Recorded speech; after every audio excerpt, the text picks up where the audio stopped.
Uma Shankar Devarma, member of District Council of the 19 Amtoli Golagati constituency, has launched a sit-in protest at the entrance of the Sipajala District Magistrate Office. The demonstration is an urgent demand for the exclusion of TTA-DC lands from the proposed Vishramganj Nagar Panchayat. Accompanied by party supporters, MDC Uma Shankar Devarma is protesting the establishment of the 49 BSF battalion headquarters within the Vishramganj Nagar Panchayat, Barjala and Chikanchara areas. Devarma and his supporters contend that incorporating these territories into the urban body directly undermines the constitutional authority of the council and encroaches upon indigenous land rights. Devarma has formally stated that the strike will continue indefinitely until a viable resolution is reached. আমরা আমাদের যে দাবি পেছনে লেখা আছে তারপরেও আমি বলছি আমাদের এখানে আপনারা জানেন বিশ্রামগঞ্জ নগর পঞ্চায়েত নোটিফিকেশন অলরেডি বাইরে হয়েছে যেখানে প্রস্তাবিত নগর পঞ্চায়েত ওই এলাকায় আমাদের এডিসি বিশেষ করে আমাদের আমতলী বিসি অফিস আমাদের সাব জোনাল অফিস এডিসির আইএস অফিস এগুলো প্রস্তাবিত নগর পঞ্চায়েত এলাকায় পড়ে গেছে। এছাড়াও কিছু কিছু অংশ আরও এডিসির হয়ে গেছে। তা আমরা এটার জন্য প্রতিবাদ করি ওই এডিসির এলাকাটা যেন প্রস্তাবিত নগর পঞ্চায়েত এলাকার থেকে বাদ দেওয়া হোক। আর সঙ্গে সঙ্গে আমাদের এখানে আরেকটা যেটা বরজলা এবং চিকনছড়ার বাউন্ডারিতে যেখানে বিশেষ করে চিকনছড়াতেই বেশি পড়ে ওইখানে আমরা শুনেছি এখানে একটা বিএসএফ ক্যাম্প গঠন করা হবে স্থাপন করা হবে। তো আমার বক্তব্য হচ্ছে এখানে প্রথমত তো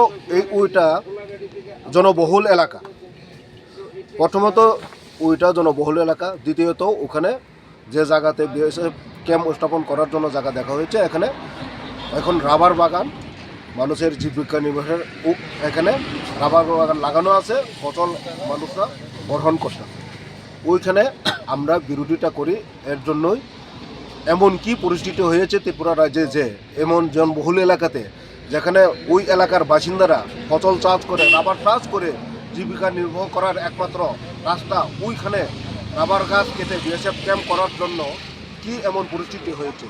তৃতীয়ত আমরা দেখলাম ভারতবর্ষে সিএএ আইন চালু করে বাংলাদেশ এবং পাকিস্তান থেকে যারা অত্যাচারিত হয়ে ভারতে আশ্রয় নেবে তাদেরকে এখানে আশ্রয় দেওয়া হবে, ওদেরকে নাগরিকত্ব দেওয়া হবে, ওদেরকে জমি দেওয়া হবে, সব কিছু দেওয়া হবে। তাহলে ওদেরকে যদি এখানে জমি দিতে পারে যারা এখান থেকে মূল বাসিন্দা ভারতীয় তাদের রাবার বাগান ধ্বংস করে এখানে বিএসএফ ক্যাম্প স্থাপন করার কি দরকার? এখানে সিপাহীজলা ডিস্ট্রিক্টে অনেক খালি জায়গা আছে ওইখানে করতে পারে।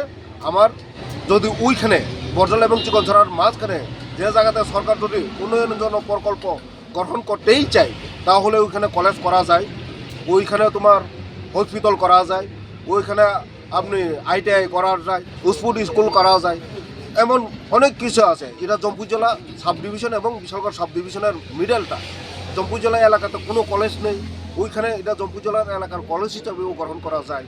এসব না করে আমার প্রশ্ন এখানে বিএসএফ ক্যাম্প করার মানে কি দরকার, কি প্রয়োজন এটা আমরা জানতে চাই এবং আমরা এখানে দেব না, এটা করতে দেব না। ও সিপাহীজলা এলাকায় অনেক খালি জায়গা থাকে, ওই খালি জায়গাতে আপনার কোনো আপত্তি নাই। এখানে জনবহুল এলাকায় জাতি উপজাতির উভয় অংশে রাবার বাগান বিশেষ করে উপজাতিদের রাবার বাগান ধ্বংস করে এখানে বিএসএফ ক্যাম্প স্থাপন করাটা আমরা বিরোধিতা করি। তার জন্য আপনারা আজকে ধর্নায় বসেছেন? তার জন্য আমরা আজকে এখানে ধর্নায় বসছি। আপনারা ডিএম অফিসের পাশেই কেন বসেছেন? আমরা ডিএম অফিসে প্রশাসনের যাতে ওদের নজরে পড়ে তার জন্যই আমরা ডিএম অফিসে আজকে থেকে শুরু হয়েছে। কতদিন পর্যন্ত আপনারা বসবেন এমন কোনো প্ল্যান আছে? আমরা প্ল্যান আছে, কোনো সলিউশন যদি না হয় ততদিন পর্যন্ত আমরা চালিয়ে যাব। আপনি মানে ত্রিপুরা মোটর থেকে বসছেন না? আমরা বলতে পারেন আমি ত্রিপুরা মোটর এমডিসি, তো ত্রিপুরা মোটর হতে পারে, তবে আমি ব্যক্তিগত আমার এই এলাকাতে বসছে বলে আমি আমার ব্যক্তিগত এমডিসি হিসেবে আপনি বসছেন। আমি প্রোটেস্ট করেছি। আমি আমার এলাকার মানুষের পাশে দাঁড়ানো দরকার আমি প্রয়োজন মনে করি, তাই আমি আজকে এখানে ধর্নায় বসছি। আজকে আপনাদের ত্রিপুরা মোটর দলের তো এই এলাকাতে যেমন তিনজনই আছে আপনার বিধায়ক, যেমন মানব দেববর্মা, সুবোধ দেববর্মা, বিশ্বজিৎ কলি, তারা কি আসবে আপনার এই ধর্নাতে? খবর বললে আসতে পারে।